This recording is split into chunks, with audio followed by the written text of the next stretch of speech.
모두가 힘들다, 못 살겠다. 그리고 아우성을 치는 시대입니다. 인간만 힘들어 못 살겠다 이야기하는 게 아니라 만물의 모든 피조물들이 다 못 살겠다. 다른 말로 하면 살고 싶다. 그렇게 아우성을 치는 것이 지금 우리의 현실입니다. 인간은 피켓을 들고 목소리를 높이고 파업을 하고 데모를 하고 인간은 그렇게 아우성의 소리를 지르지만 자연도 아우성의 소리를 지진으로, 사슴사태로, 엘니뇨로, 고온으로, 그리고 태풍으로, 산불로, 토네이도로 못 살겠다. 그리고 아우성을 칩니다. 정말 아우성의 소리를 내지 못하는 사람은 그저 조용히 숨을 죽이고 있다가 그저 사라집니다. 아우성의 소리조차 내지 못하는 생물이나 동물이나 어류들도 조용히 사라져갑니다. 실내에 서식하고 있는 훔볼트라고 하는 펭귄이 있습니다. 이 펭귄이 멸종 위기에 몰려 있습니다. 올해 실내 중부의 작은 섬에 멸종 위기인 훔볼트 펭귄이 동굴에서 알을 품고 있었습니다. 그런데 겨우 한 마리만 알을 품고 있었습니다. 작년에는 800쌍인데 올해는 한 마리. 그러니까 완전 멸종 위기에 몰려 있습니다. 낚시바늘에 걸려서 죽고 쓰레기에 치여서 죽고 벼랑 끝으로 몰립니다.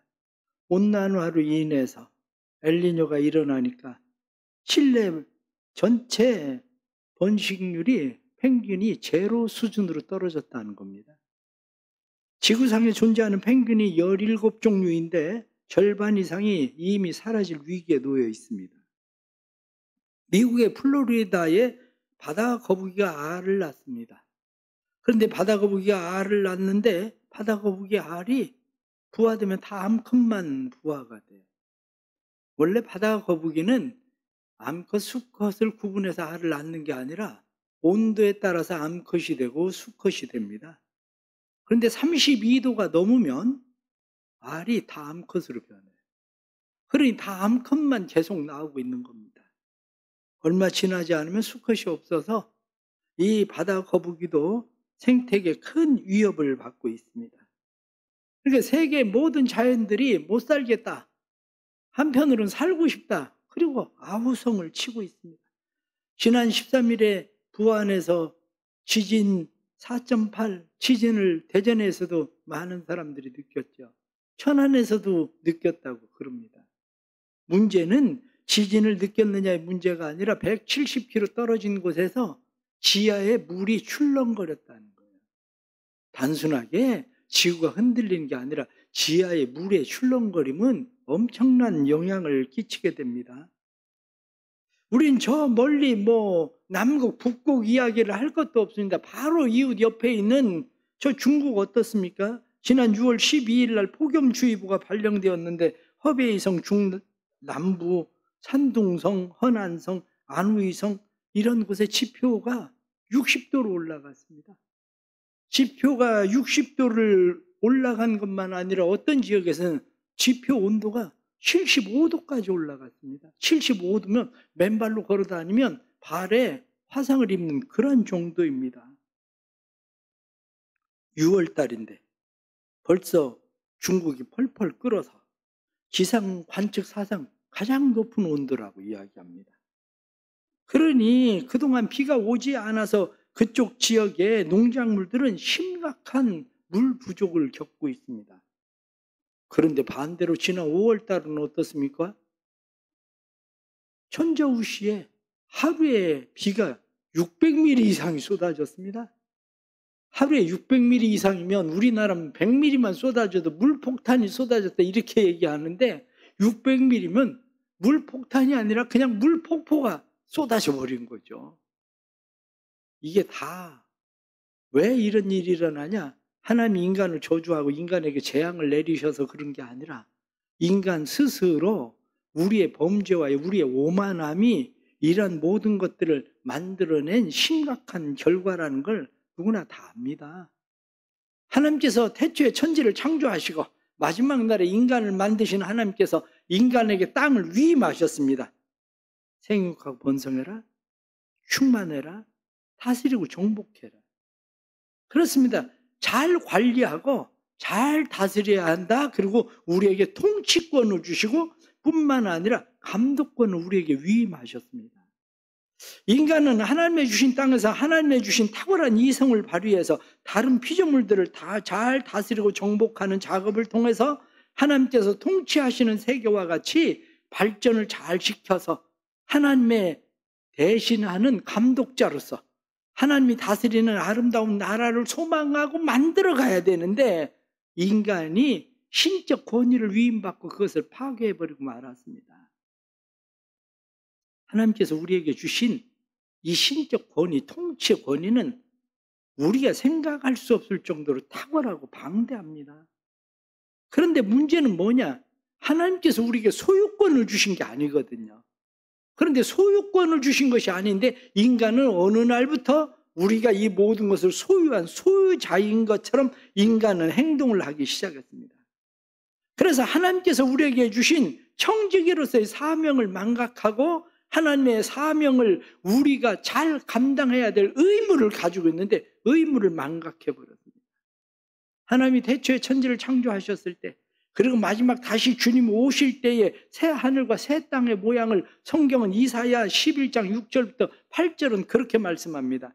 그때 이리가 어린 양과 함께 살며 표범이 어린 염소와 함께 누우며 송아지와 어린 사자가 살찐 짐승이 함께 있어 어린 아이에게 끌리며 암소와 곰이 함께 먹으며 그것들의 새끼가 함께 엎드리며 사자가 소처럼 풀을 먹을 것이며 젖 먹는 아이가 독사의 구멍에서 장난하며 젖된 어린 아이가 독사의 굴에 손을 넣을 것이라.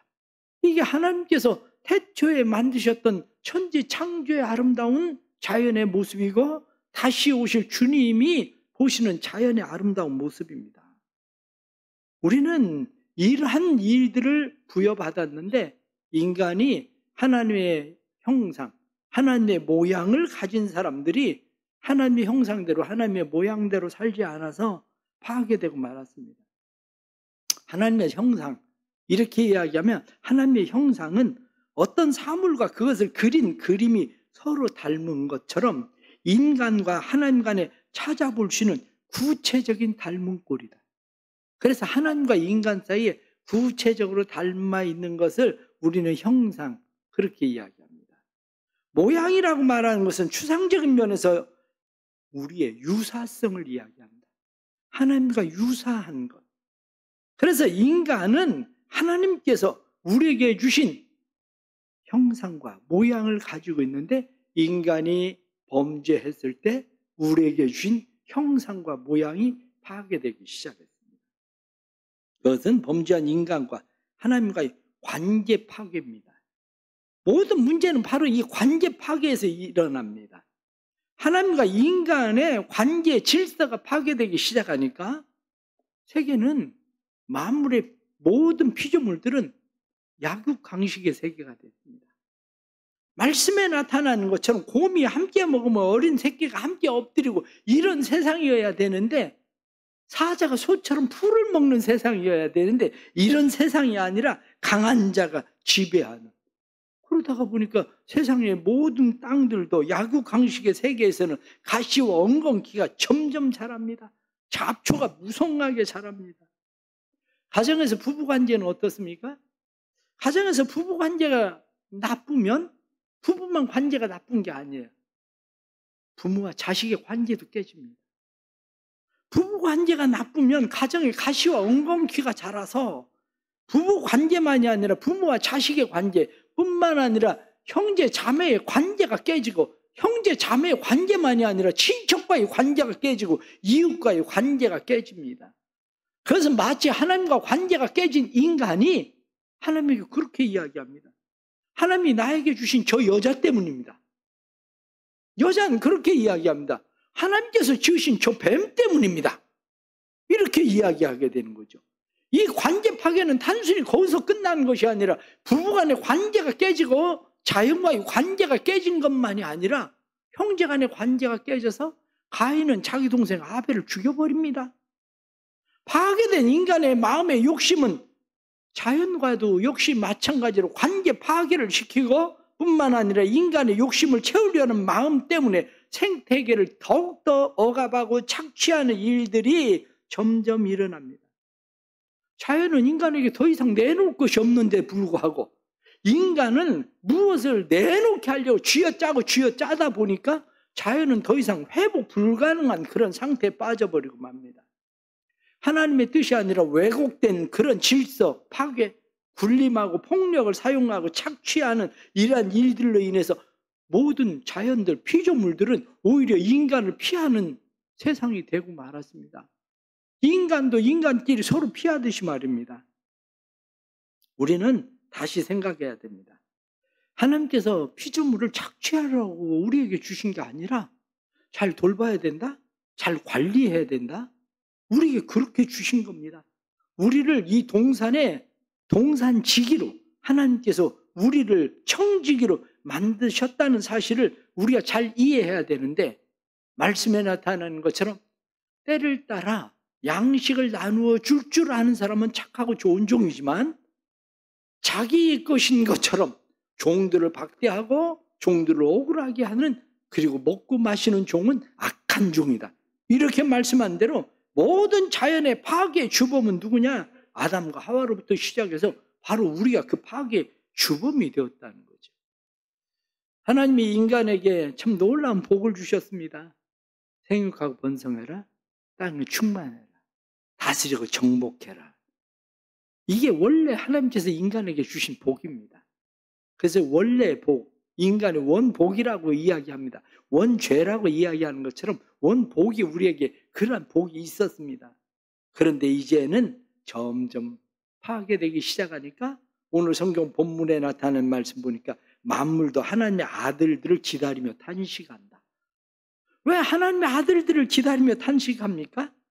하나님의 아들들을 기다리며 탄식하는 것은 하나님이 그의 아들 예수 그리스도를 보내셔서 우리를 하나님의 자녀 삼으시고 하나님의 자녀된 우리가 하나님께서 맡겨주신 사명이 무엇인지를 깨달을 때 우리는 비로소 우리의 탐욕에서 벗어나기 시작하고 피조물들의 탄식 소리를 듣고 우리는 우리의 행동을 멈출 수 있기 때문입니다. 그런데 문제는 하나님의 자녀된 우리가 오늘날의 피조물의 탄식 소리를 듣지 못한다는 거죠. 오늘 성경 본문에 나타난 말씀을 보니까 피조물들도 썩어짐의 종로를 하는 데서 해방되어 하나님의 자녀들의 영광의 자유에 이르는 것을 기대하고 바란다. 이렇게 말한 것처럼 우리가 예수 그리스도를 통해서 썩어짐에서 벗어나서 하나님의 영광에 참여하는 자들이 되는 것처럼 우리가 피조물에 대해서도 하나님의 영광에 참여할 수 있도록 만들어주는 것이 우리가 해야 되는 일이다. 성경은 그렇게 말씀하고 있는 겁니다. 자연이라고 하는 것은 하나님을 드러내는 하나님의 놀라운 은혜입니다. 바울은 이야기하기를 자연이란 제2의 성경과 같다. 그렇게 이야기합니다. 로마서 1장 20절 말씀은 창세로부터 그의 보이지 아니하는 것들 곧 그의 영원하신 능력과 신성이 그가 만드신 만물에 분명히 보여졌나니. 그렇습니다. 만물에 하나님의 영광이 하나님의 능력이 하나님의 신성이 보여진다는 거예요. 우리가 자연을 잘 회복시켜야 되는 이유는 뭐냐? 그것은 자연 속에서 사람들이 하나님의 영광을 볼 수 있고 하나님의 신성과 능력을 볼 수 있다. 성경은 그렇게 말씀하고 있기 때문입니다.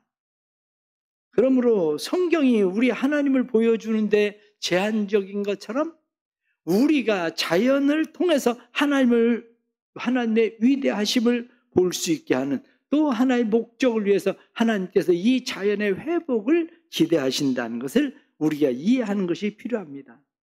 그렇다면 이 자연에 대해서 우리는 어떻게 해야 하는가 하는 겁니다. 생태계를 향한 하나님의 뜻이 회복입니다. 생태계를 향한 하나님의 뜻이 회복이라면 그 책임감을 마주한 우리가 환경과 생태계를 하나님의 원래 창조의 목적대로 잘 회복시키는 일, 우리가 원래의 모습대로 회복시킬 수는 없어도 우리의 작은 일 하나라도 실천하고 보호해야 된다는 거죠. 하나님께서 다스리고 정복해라 이렇게 말씀할 때 인간이 잘못 오해하고 있었던 것이 하나님께서 잘 보살피고 보호해야 된다 이렇게 말씀하신 건데, 우리는 내가 다스리고 정복하는 거, 내가 정복하는 데 힘을 쓰고 있었던 거죠. 하나님이 우리를 사랑하셔서 복을 주신 게 뭡니까? 우리를 보호하시고 보살피는 거거든요. 우리도 마찬가지로 자연에 대해서 하나님께서 우리에게 주신 말씀대로 잘 보호하고 보살피는 거, 그것이 그리스도인, 구원받은 사람, 하나님의 자녀들로서 마땅히 해야 될 일이다 하는 것을 우리가 이해하고 깨닫는 게 필요합니다. 그렇다면 자연을 우리가 사랑하고 받아들일 줄 알아야 됩니다. 정복하려고 하는 게 아니라 받아들임. 우리나라 사람들 버리는 쓰레기 참 많은 것을 느끼는 것은, 외국에 나가보면 특히 우리나라 음식 쓰레기 너무 많이 버립니다. 지난번에도 우리 우즈베키스탄, 카자흐스탄 가봤죠.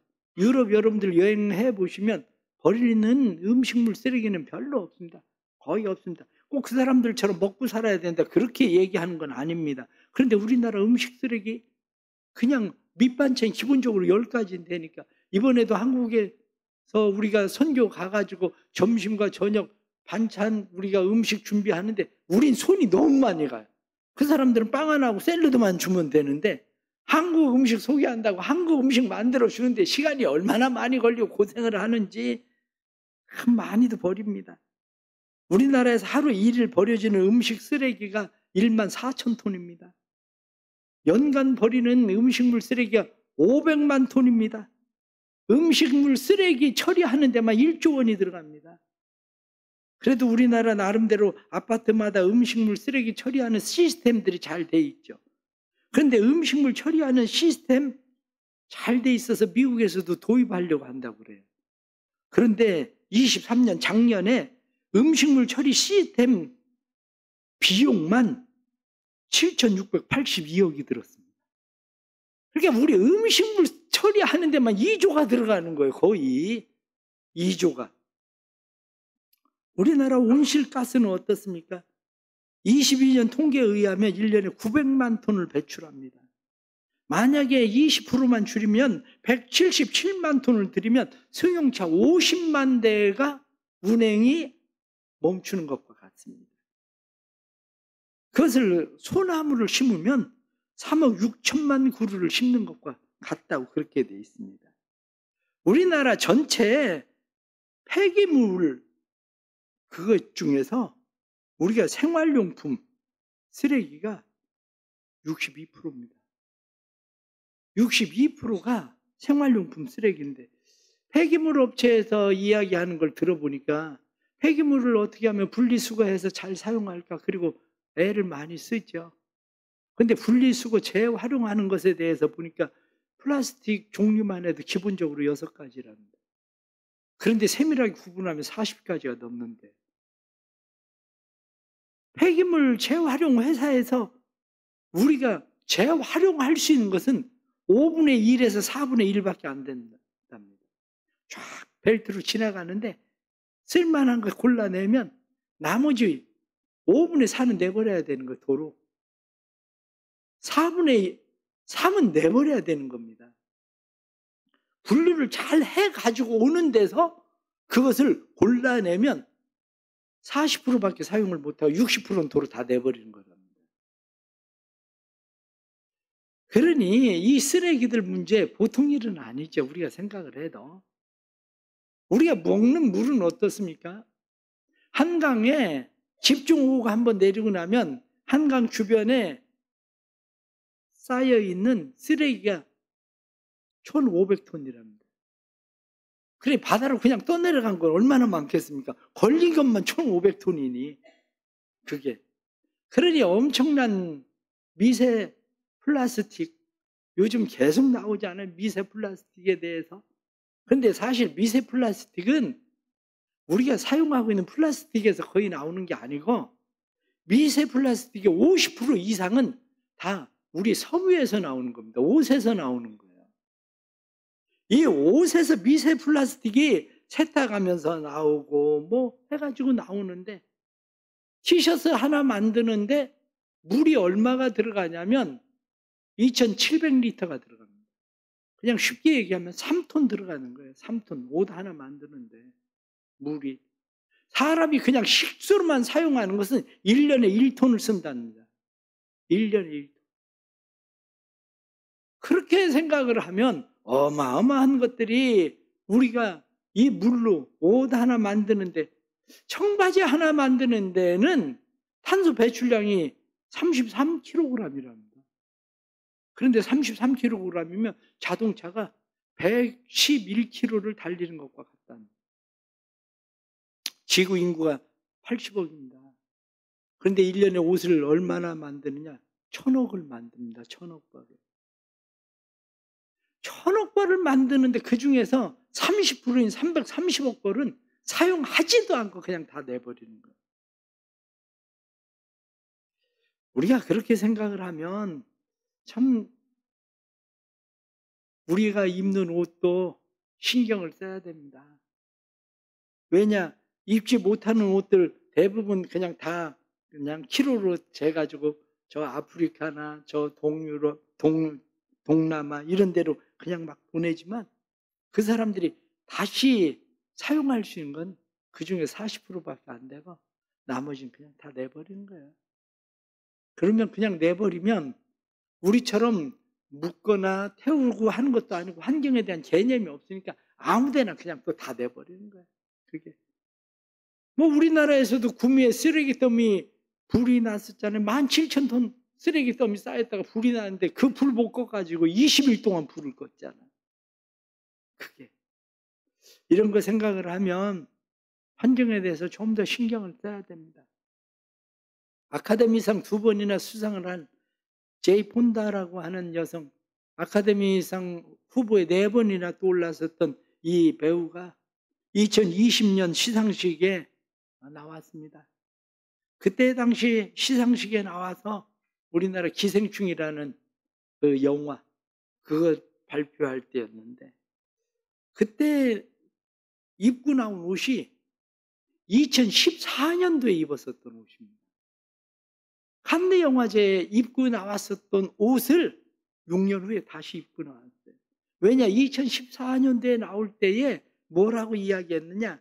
내가 이젠 앞으로는 옷을 사는 일은 없을 거다. 그렇게 얘기했는데 그 옷을 입고 나온 거예요. 그가 6년 전에 그런 이야기를 했습니다. 기후는 시급한 문제입니다. 늘 하던 대로 행동하면 너무 늦습니다. 우리 집이 불타고 있는 것처럼 행동해야 합니다. 왜냐하면 실제 상황이 그렇기 때문입니다. 우리는 지금 우리의 정체성을 위해 쇼핑을 할 필요는 없습니다. 얼마나 의상이 우리의 환경을 오염시키고 있는지에 대해서 너무 잘 알기 때문에.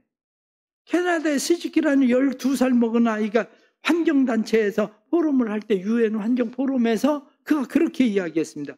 고칠 수 있는 방법이 없다면 파괴하는 일을 멈추십시오.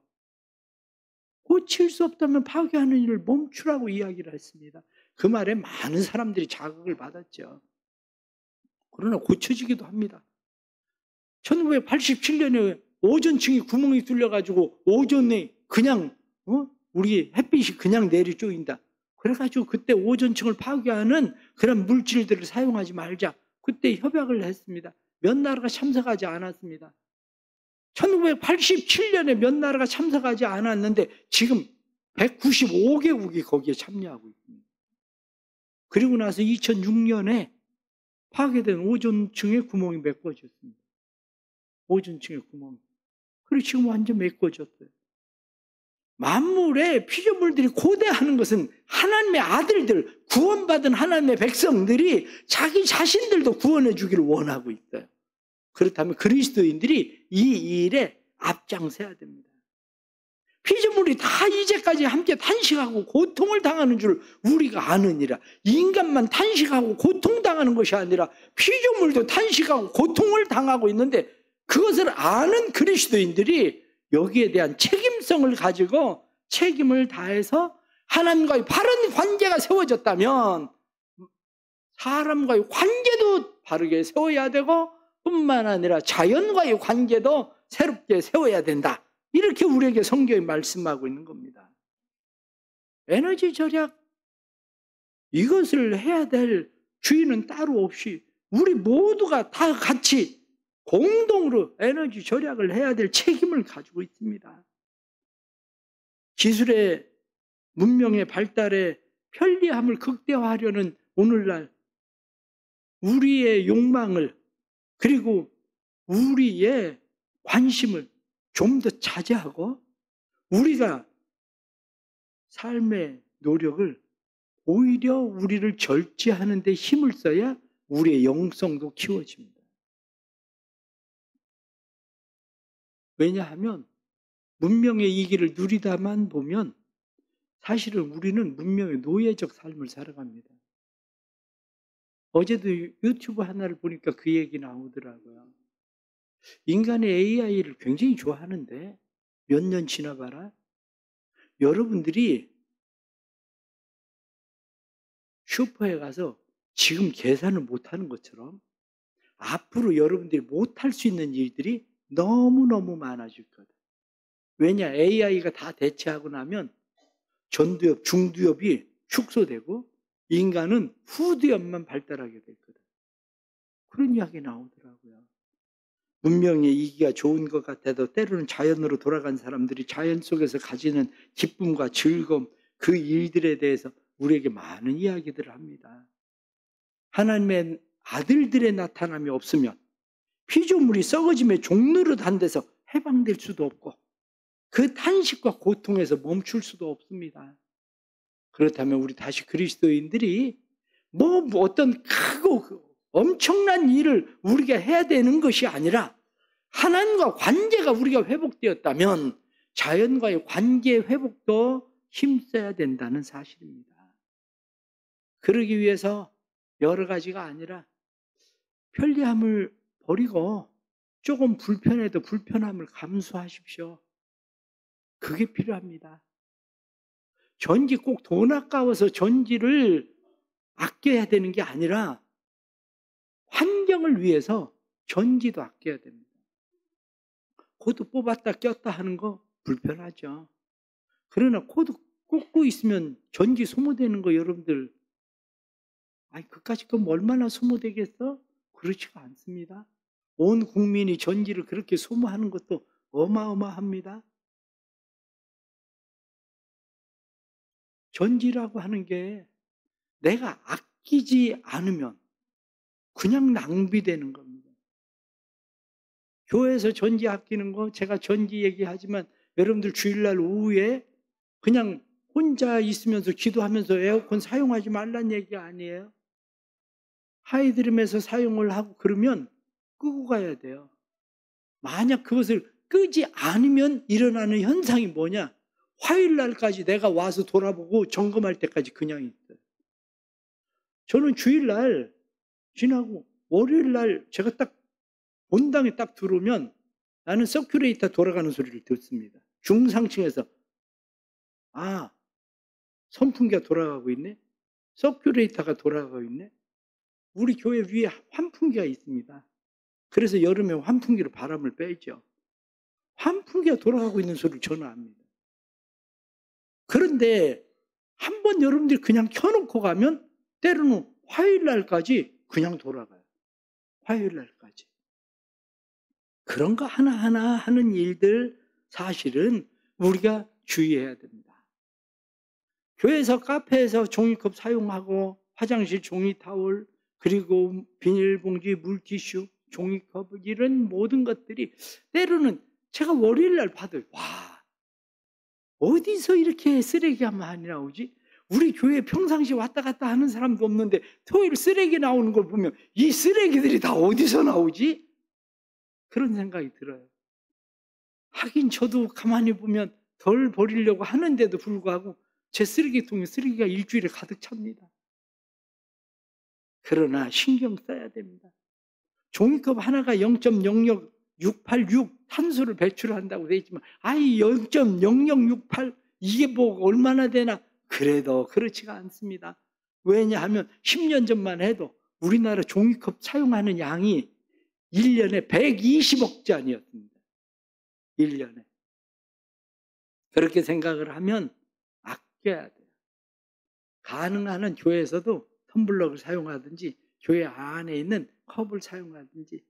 제가 그 수도원을 전국 수도원 탐방을 할 때 수도원에 가서 배운 것 중에 하나가 참 그 수도원은 접시 하나 딱 사용합니다. 식사하는데. 반찬 몇 가지 있지만 접시 하나 딱. 그리고 접시를 딱 자기가 먹는 음식은 남기면 안 됩니다. 먹고 나면 휴지 딱 2장 줍니다. 2장으로 접시 깨끗이 싹 닦고 그 다음에 물로 세척합니다. 내가 그때 그거 보면서 야, 왜 이렇게 하냐?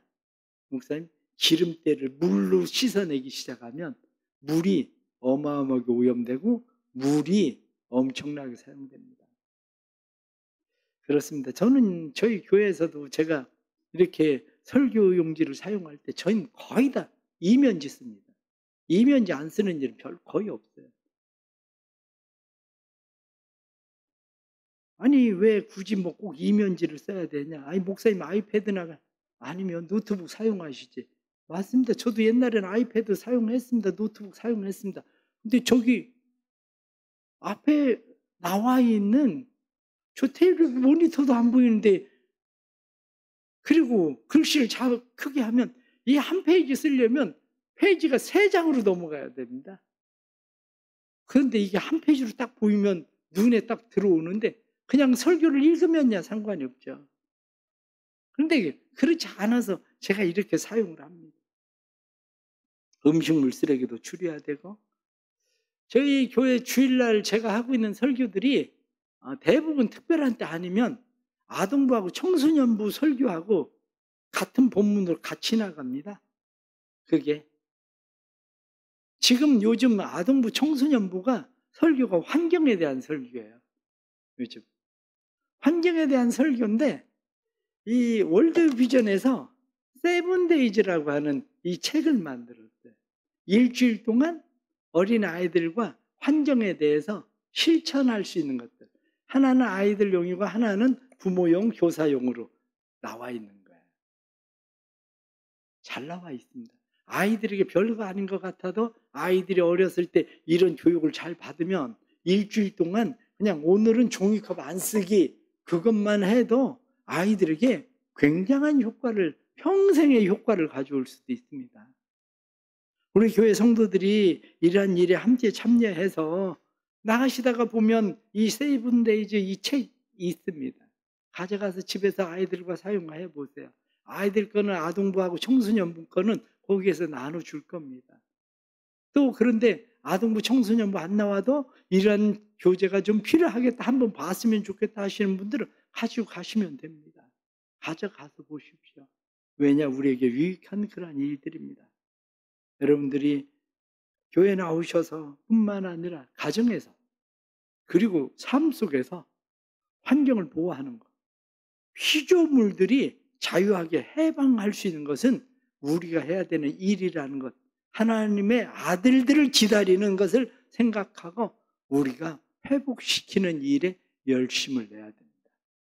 우리 사랑하는 성도들에게 이러한 마음이 있기를 주의 이름으로 축복합니다. 그래서 피조물들이 지금도 만물의 회복을 기다리며 해방을 기다리며 우리를 기다린다 생각하고 우리가 이러한 일에 하나님의 자녀로서 귀한 사명 잘 감당할 수 있는 은혜가 넘쳐나기를 간절히 바랍니다. 함께 기도하겠습니다.